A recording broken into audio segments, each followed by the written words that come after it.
दीपक देता है रोशनी फैलाने की प्रेरणा, फलदायी वृक्ष देता है देने की प्रेरणा, मधुबन देता है महकते रहने की प्रेरणा, महान व्यक्ति देते हैं जीवन जीने की प्रेरणा। आओ प्रेरणा से दें हम सभी को प्रेरणा।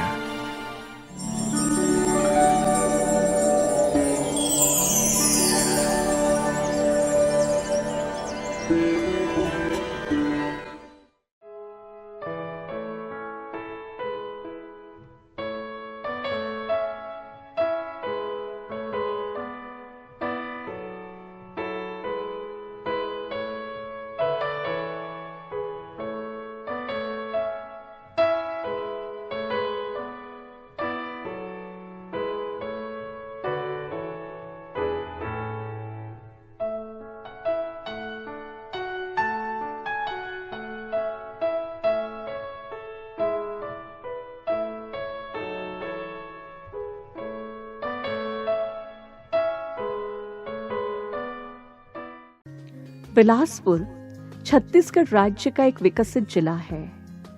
बिलासपुर सुगंधित दूबराज चावल के लिए प्रसिद्ध है।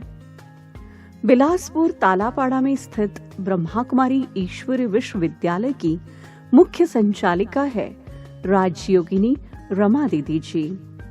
आपका जन्म 1970 में बिलासपुर जिले में स्थित शिवरी नारायण में हुआ। बचपन से आपको भक्ति एवं खेलकूद में विशेष रुचि थी। आप सहनशीलता, पवित्रता, सत्यता आदि गुणों से भरपूर स्नेही मूर्त आत्मा हैं। 1982 में आपको ईश्वरीय ज्ञान की प्राप्ति हुई। 1985 में आपने अव्यक्त बाप दादा से ईश्वरीय मिलन मनाया। बाप दादा एवं दादियों से प्रेरणा लेकर तुरंत ही आप ईश्वरीय सेवाओं में संलग्न हो गए। तब से आप इंदौर, अंबिकापुर, खंडवा आदि विभिन्न स्थानों पर सेवाएं देते हुए 1999 से बिलासपुर तालापाड़ा में स्थायी रूप से अपनी सेवाएं दे रही है। जन जन को ईश्वरीय संदेश देते हुए आपने अनेक कार्यक्रमों का आयोजन किया। दीदी जी के नेतृत्व में 4000 से अधिक विद्यार्थी अपने जीवन को दिव्य गुणों से श्रृंगार रहे हैं।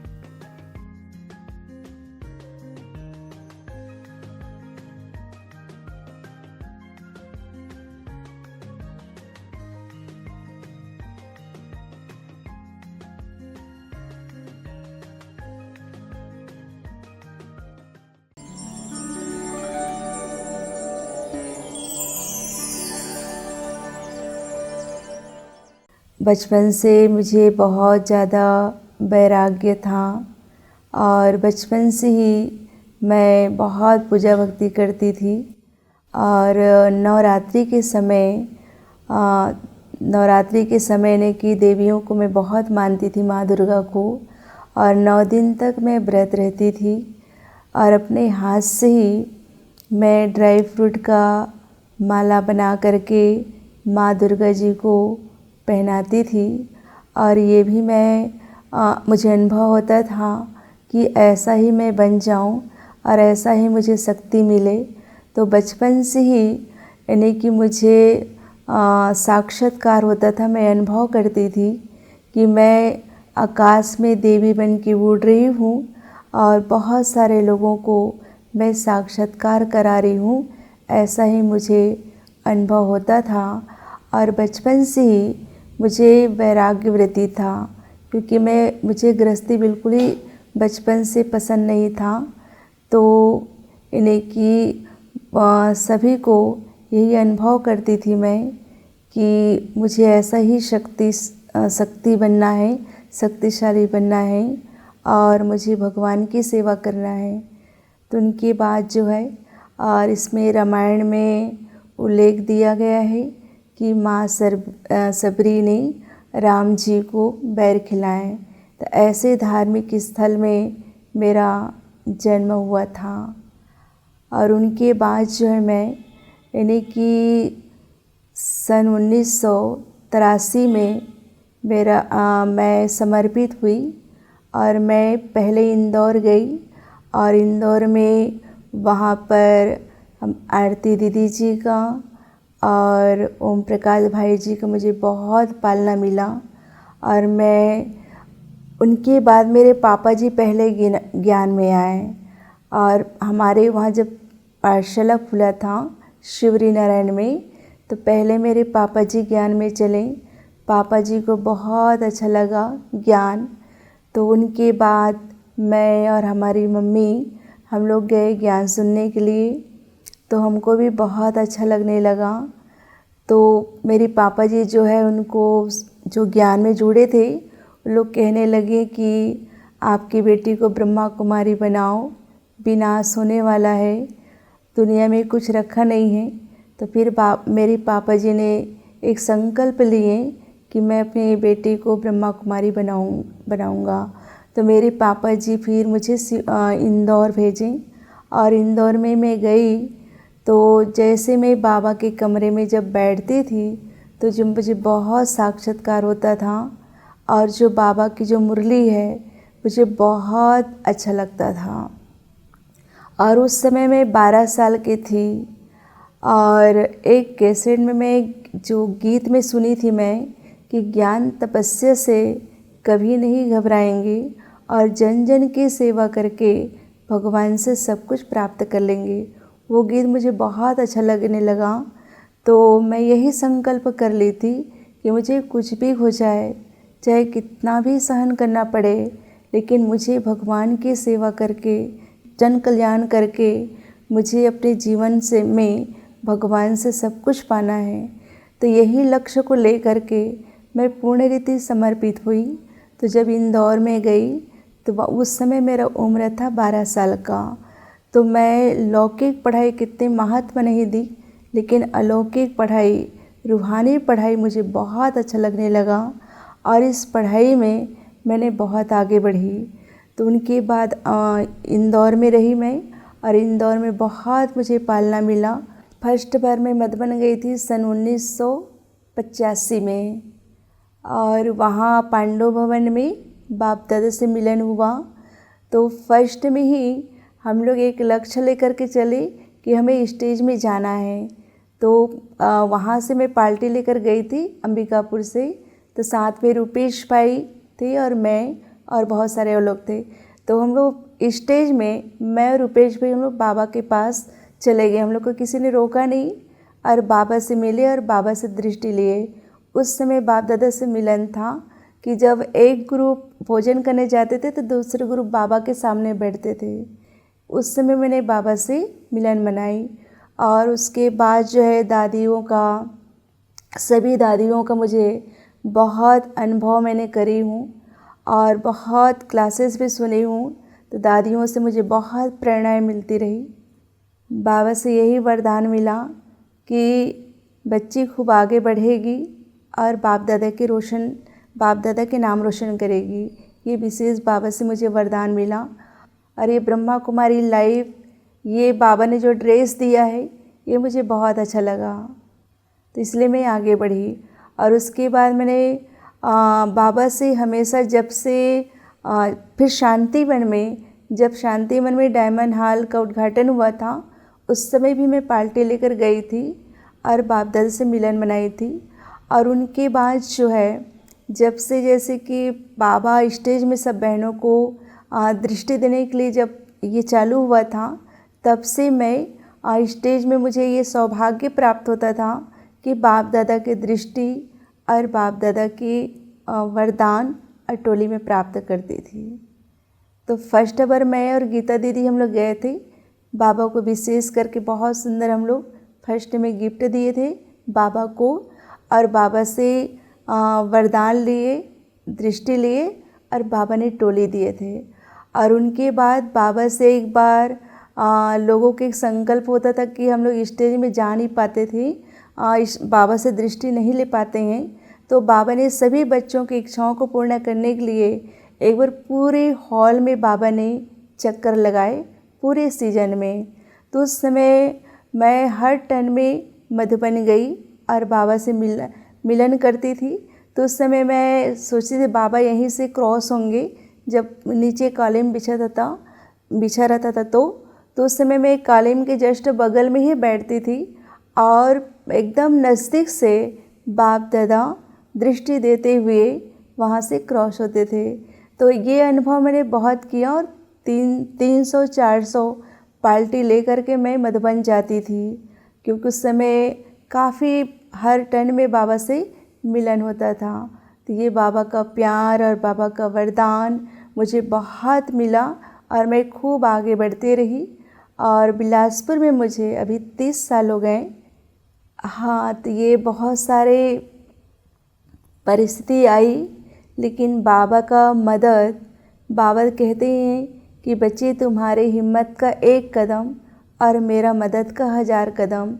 तो हम ब्रह्मा कुमारी लाइफ में समस्याएं तो आते ही हैं, लेकिन मैंने बहुत ये अनुभव करी हूँ कि बाबा, ऐसा अनुभव होता था कि बाबा हमारे साथ है और बाबा का विशेष मदद।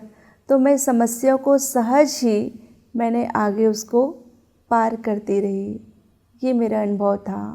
और अभी भी हम सेंटर पे रहते हैं तो भी कई प्रकार की परिस्थितियाँ तो आते ही हैं, क्योंकि माया तो परीक्षा लेती ही हैं। लेकिन उस परीक्षाओं में पास देने के लिए बाबा की मदद हमको बहुत मिलते हैं। और मैं हमेशा अमृत बेले बाबा से यही रूह रिहान करती हूँ कि बाबा आज के दिन बहुत शुभ में हो और जो भी हमसे जुड़े हैं उस सब का कल्याण भला हो। तो ये हम देखते हैं कि बाबा का बहुत मुझे मदद मिलते हैं और ये मदद का हमेशा मैं अनुभव करती हूँ। और दादियों के साथ का मुझे अनुभव तो बहुत हुआ है, क्योंकि प्रकाशमणि दादी जी, चंद्रमणि दादी जी, जब हम लोग टीचर बहनों का जब वहाँ भट्टी होता था तो दादी लोग इतने प्यार से जो पालना देती थी, उस पालना का तो मुझे बहुत अनुभव हुआ। और दादियों से ये प्रेरणा मिलती थी मुझे कि देखिए पहले तो इतने कोई साधन नहीं था, कुछ भी नहीं, दादी लोग इस यज्ञ को कैसे आगे बढ़ाएं। तो इससे मुझे बहुत प्रेरणा मिलती। तभी तो हमको कुछ नहीं है, हमने जितना हम लोग त्याग नहीं कर पाते हैं, क्योंकि अभी तो इतने साधन हो चुके हैं। तो उनकी मुझे बहुत अनुभव प्रेरणा मिलती थी। जो क्लासेस दादी लोग सुनाते थे अपने जीवन का अनुभव, तो वो अनुभव से हमको प्रेरणा बहुत मिलती थी। और हमारी आरती दीदी तो माँ जैसे पालना देती हैं। बहनों को आगे बढ़ाने के लिए दीदी का प्यार और उसका पालना बहुत बढ़िया है। और उनको देख कर के मैं तो शुरू से दीदी का पालना लेती रही हूँ। जब से मैं ब्रह्मा कुमारी बनी हूँ तो दीदी का पालना मुझे बहुत मिला है। अंग संग रहने का भी मुझे सौभाग्य प्राप्त हुआ है। और अभी भी दीदी हमको इतना पालना देती हैं, कभी भी कोई चीज़ के लिए दीदी हमको कोई चीज़ के लिए प्रेशर नहीं देती हैं। हर काम के लिए ईजी दीदी हमको करती हैं और माँ जैसे पालना देती हैं, जिसके दुआओं से हम आगे बढ़ रहे हैं। और हमारी गीता दीदी थी जिसके साथ मैं 18 साल बिलासपुर में साथ में रही हूँ। तो दीदी से मैंने ये बहुत कुछ सीखा कि दीदी ने कोई भी कार्य के लिए एक दृढ़ संकल्प ले लेती थी कि ये कार्य मुझे करना है, चाहे कोई सहयोग दे या ना दे, लेकिन बाबा का सहयोग मुझे मिलेगा और ये बाबा के कार्य है और इसको बाबा ने सफल करेंगे। तो सच में जो दृढ़ संकल्प जो गीता दीदी करती थी, और वो उस समय ऐसा बाबा ने मदद करते थे कि हर कार्य ईजी हो जाता था। तो दीदी का गीता दीदी का जो विशेष अमृत बेले जो उड़ती थी दीदी जो है, और भाई बहनों को बहुत पालना देती थी, सेवा में अथक रही। हाजी के पाठ दीदी ने बहुत करती थी, वही मैंने दीदी से बहुत कुछ सीखी हूँ।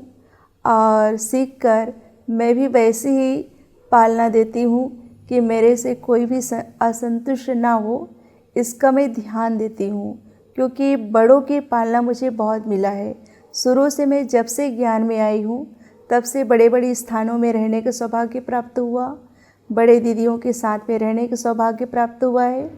और उनके जो अनुभव, उनके जो पालना, वो पालना को मैं अपने जीवन में लाई।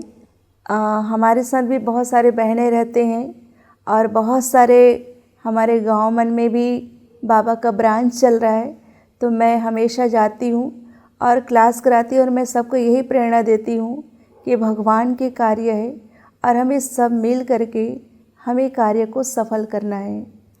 और टीचर बहनों को भी मैं ये आगे बढ़ाती हूँ कि हमें जितने त्याग करेंगे उतना हमारा भाग्य बनेगा, क्योंकि ये भाग्य बनाने का ये संगम का समय है। सेवाओं का विस्तार हम बहुत करते हैं और टीचर बहनों का भी हम लोग हर मास में सौउन्नति के लिए यहाँ पर हम बहनों को बुलाते हैं और सबका मीटिंग भी लेते हैं और साथ में सेवाओं का प्लानिंग करते हैं। धारणा यही है कि जो बाबा का श्रीमत है, मेन है बाबा का प्योरिटी, दूसरा खान पान, तीसरा योग। तो ये सारी चीज़ जो बाबा ने 4 सब्जेक्ट दिए हैं, ज्ञान, योग, धारणा, सेवा, तो वो चारों विषय पर मैं विशेष करके उसको अपने जीवन में धारण करती हूँ।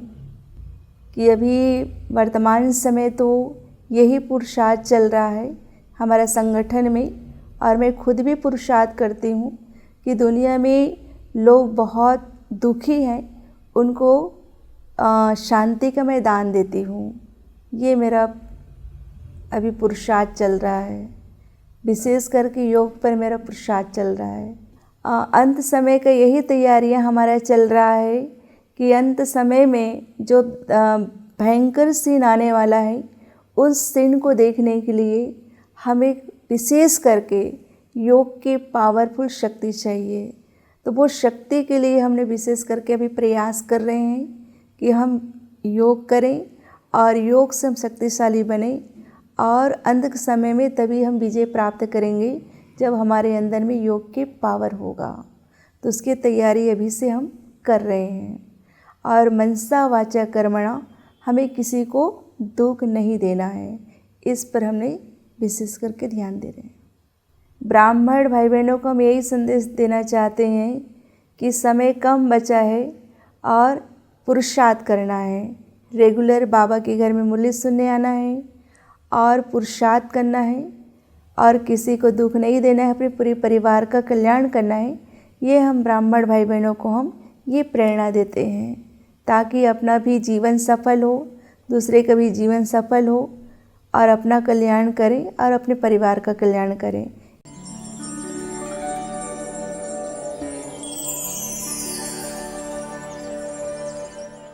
दीदी जी बहुत ही निरहंकारी है। दीदी जी हमेशा हम सभी बहनों और ईश्वरीय परिवार के सभी भाई बहनों का बहुत ही प्यार से पालना देती है।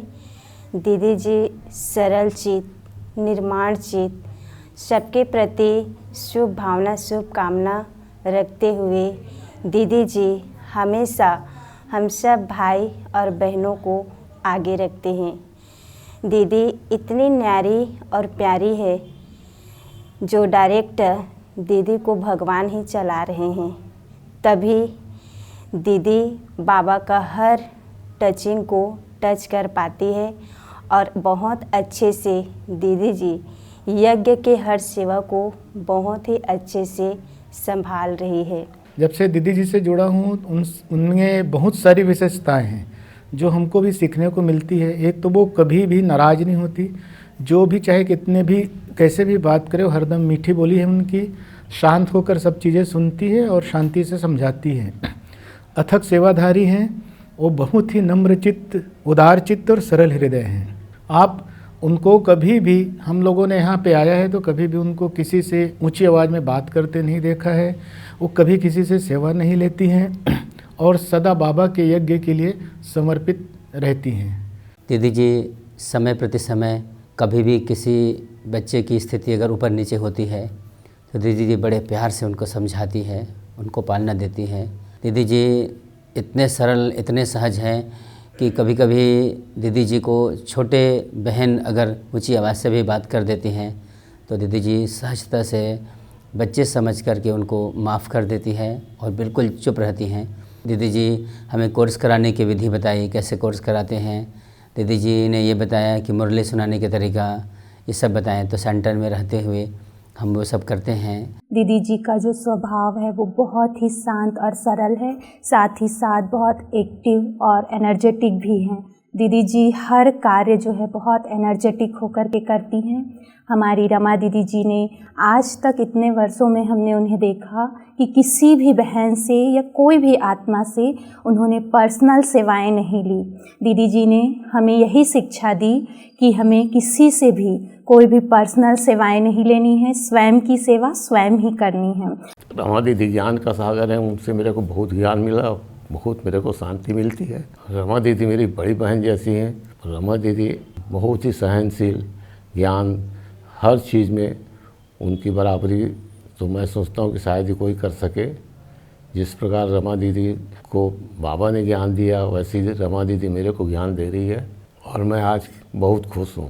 दीदी की बहुत सारी विशेषताएं देखी, एकदम सरल चित्त, निर्माण चित्त, खुद तो बहुत अथक सेवा करती ही हैं लेकिन भाइयों को भी आगे बढ़ाती। ये संस्था बहनों के द्वारा संचालित है लेकिन दीदी की विशेषता है कि भाइयों को भी आगे बढ़ाती हैं। मुझे भी उन्होंने कई ऐसे चांस दिए कि अलग अलग सेंटरों पर जाकर हम क्लासेस भी कराते हैं और अपने अनुभव भी सुनाते हैं। तो ये एक बड़ी विशेषता होती है कि दूसरों को आगे बढ़ाना, तो जो रमा दीदी के अंदर हमने बरसों से देखी है।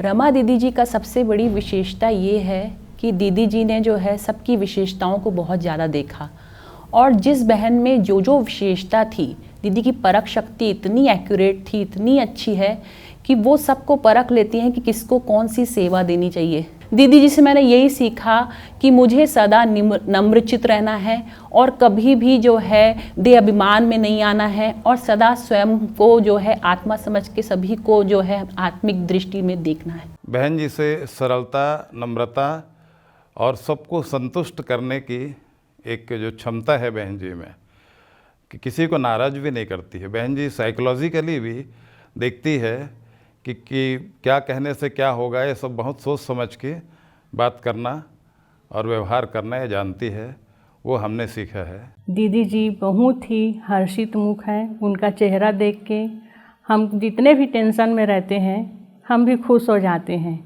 और वो भी बहुत खुश रहती हैं। किसी भी बच्चे से उनका भेदभाव नहीं रहता, किसी भी जिज्ञासु से भी नहीं रहता है कि इनके साथ में ऐसा, वो सबसे सामान्य व्यवहार करती हैं, बड़े प्रेम से मिलती हैं और उनके में हाजी का पाठ हमेशा पक्का रहता है।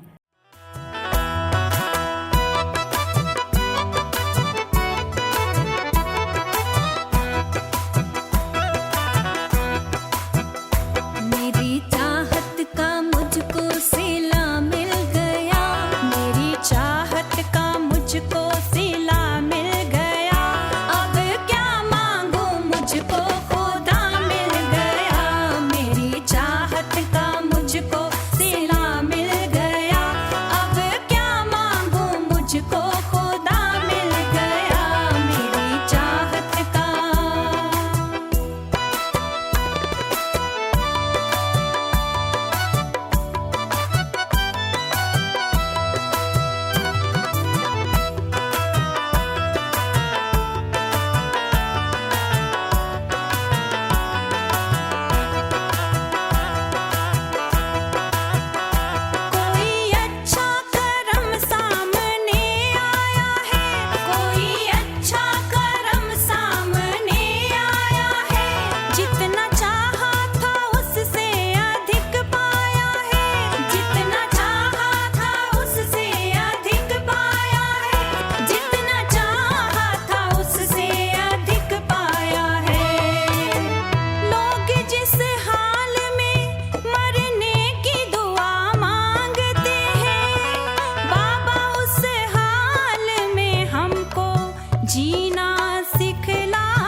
शौक